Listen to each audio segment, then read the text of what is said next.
Hello Pals! Welcome to my channel Ani Point. Today we are going to do the 10th class first chapter A Letter to God. It was written by G.L. Fields. So the chapter starts with the house that only one in the entire valley. एक घर था जो कि सिर्फ एक अकेला घर था उस पूरे वैली में. Sat on the crest of a low hill, जो कि एक लो हिल मतलब कि एक नीची पहाड़ी थी. उसके क्रेस्ट पे, क्रेस्ट मतलब टॉप ऑफ द माउंटेन और हिल, वो उस हिल के लो हिल के टॉप के ऊपर वो घर बना हुआ था और वो सिर्फ एक अकेला घर था वहाँ पे. From this height one could see the river, the field of ripe corn dotted with flowers that always promised a good harvest. तो उस हाइट से जब कोई कैसे नीचे देखे तो उसे वहाँ रिवर दिखते थे और वहाँ पे जो राइप कॉर्न थे, मतलब कि वहाँ कॉर्न की खेती हुआ करती थी और वहाँ पे जो कॉर्न की खेती होती थी उसके फ्लावर्स आ गए थे, मतलब कि अब वो जस्ट राइप हो चुका था, अब बस हार्वेस्ट उसका करना बाकी था.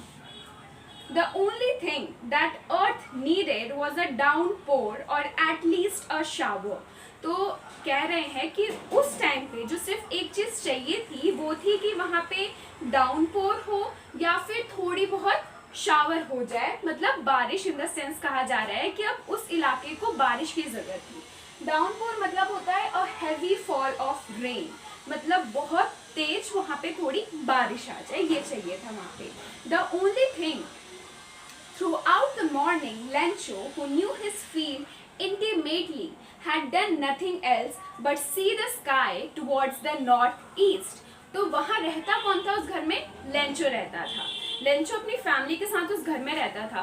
तो लेंचो क्या करता है कि वो इंटीमेटली, मतलब बहुत ही डिटेल्ड नॉलेज में अपने उस खेत को जानता है, अपने वहाँ की जो कॉर्न जिसको उगा रहा है वो बहुत अच्छी तरह जानता है. तो वो उस टाइम क्या कर रहा था, वो सिर्फ नॉर्थ ईस्ट डायरेक्शन की तरफ देख रहा था कि कब बारिश आए, कब वहाँ से बादल आ जाए, कब बारिश हो, वो बस ये चाह रहा था.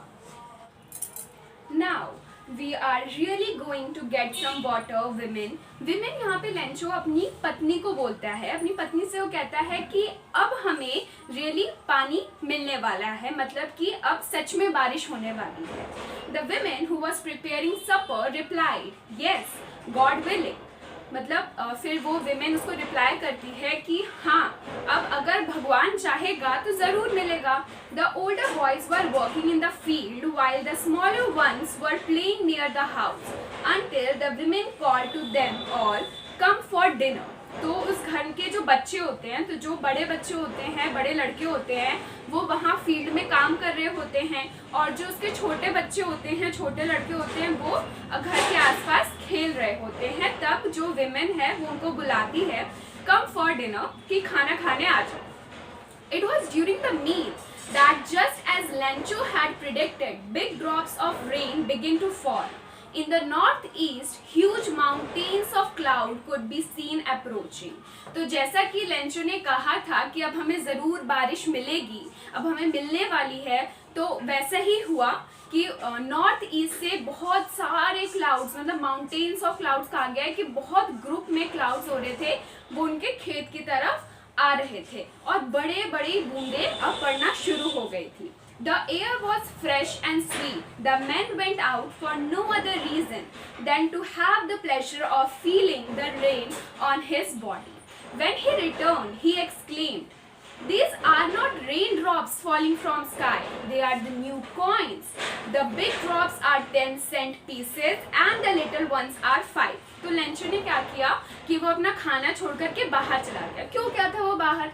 अब भाई उसे बहुत खुशी हो रही थी कि अब पानी वर्षा हो रही है, बारिश हो रही है, अब मेरे खेत जो है वो अच्छी तरह से फसल होगी, मैं हार्वेस्ट करूँगा, मेरे को अच्छी पैसे मिलेंगे, मेरा फैमिली अच्छी तरह चल पाएगी. तो बस वो इसीलिए बाहर गया कि वो उस रेन को अपनी बॉडी पे फील कर सके, मतलब वो खुशी फील कर सके जो उसे रेन से मिलने वाली थी.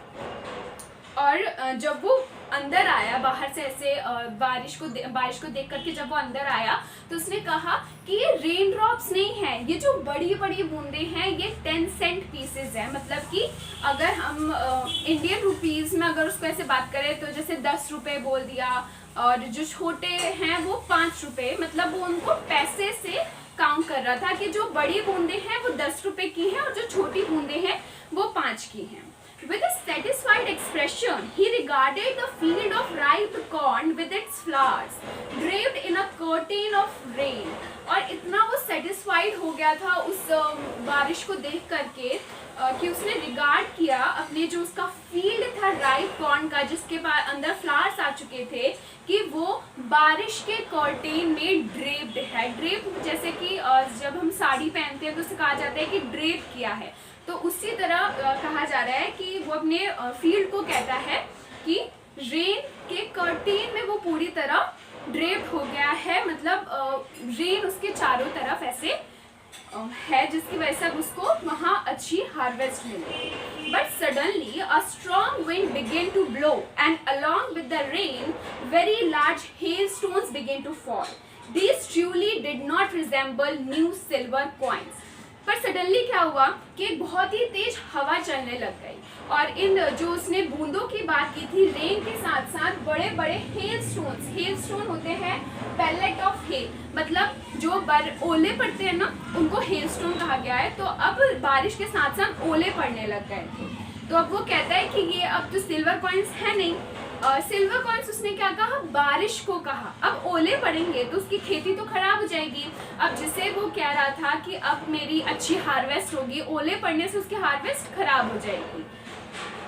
The boys exposing themselves to rain ran out to collect the frozen pearls. और जो उसके छोटे छोटे बच्चे थे वो सब भागे और ओले इकट्ठे करने लग गए। It's really getting bad now, exclaimed the man. I hope it passes quickly. It did not pass quickly. और वो जो मैन था, लेंशो था, वो कहता है कि अब ये बेकार होता जा रहा है, अब इसको बंद हो जाना चाहिए, अब ये अच्छा नहीं लग रहा, ठीक है।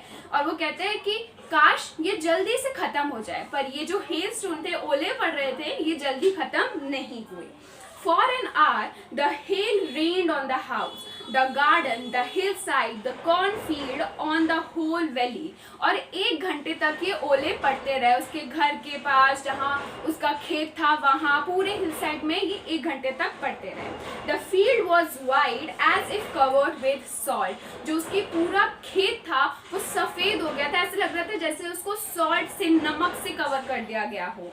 Not a leaf remained on the trees. The corn was totally destroyed. The flowers were gone from the plant.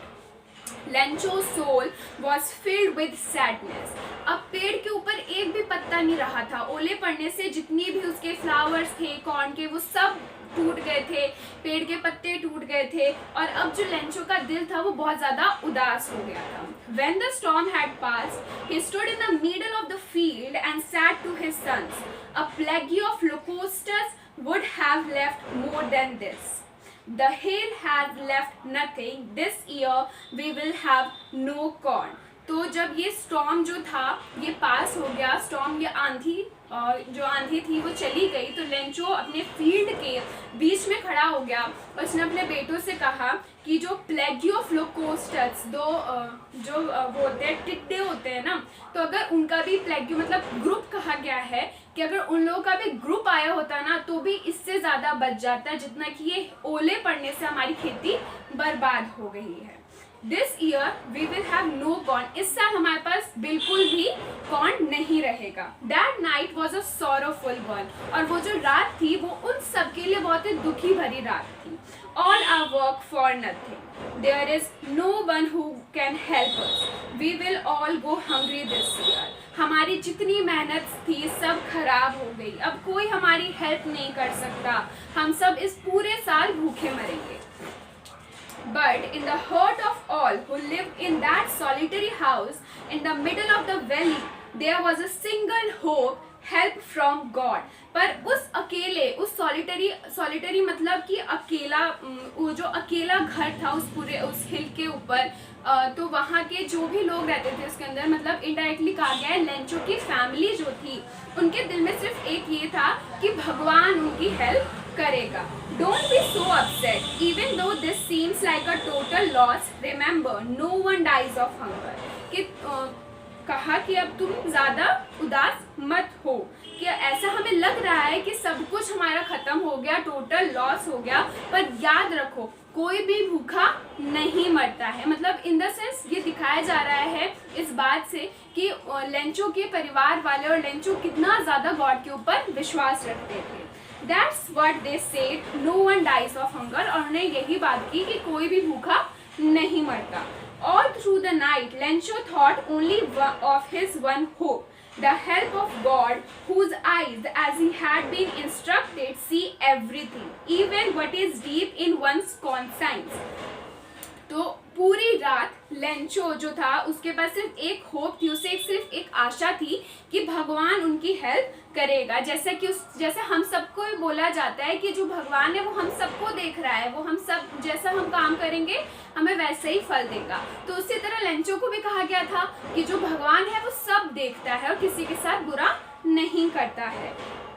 और इवन जो कि एक इंसान के अंदर की फीलिंग होती है ना, वो भी भगवान जानता है कि उस इंसान के मन में क्या चल रहा है। Lencho was an ox of man working like an animal in the field but still he knew how to write. यहाँ कहा गया है कि लेंचो जो था ना वो ऑक्स था मैन का, मतलब कि पहले के टाइम पे क्या होता था कि खेतों को जोतने के लिए ना बैल का यूज किया जाता था। हमने कई पिक्चर्स में भी देखा होगा कि आगे दो बैल होते थे, पीछे उनके लकड़ी का लगाया जाता था, आयरन का लगाया जाता था। तो उसी तरह उसको कहा गया है कि वो ऑक्स था आदमी का, ठीक है। मतलब कि वो पूरा टाइम खेतों में जानवरों की तरह काम करता था, जानवरों की तरह मतलब बहुत मेहनत करता था, पूरा टाइम खेत में ही लगा रहता था, पर उसको लिखना आता था। मतलब ये यहाँ पे इंडिकेट किया जा रहा है कि लेंचो एजुकेटेड था जबकि वो पूरे दिन फील्ड में काम करता था तब भी।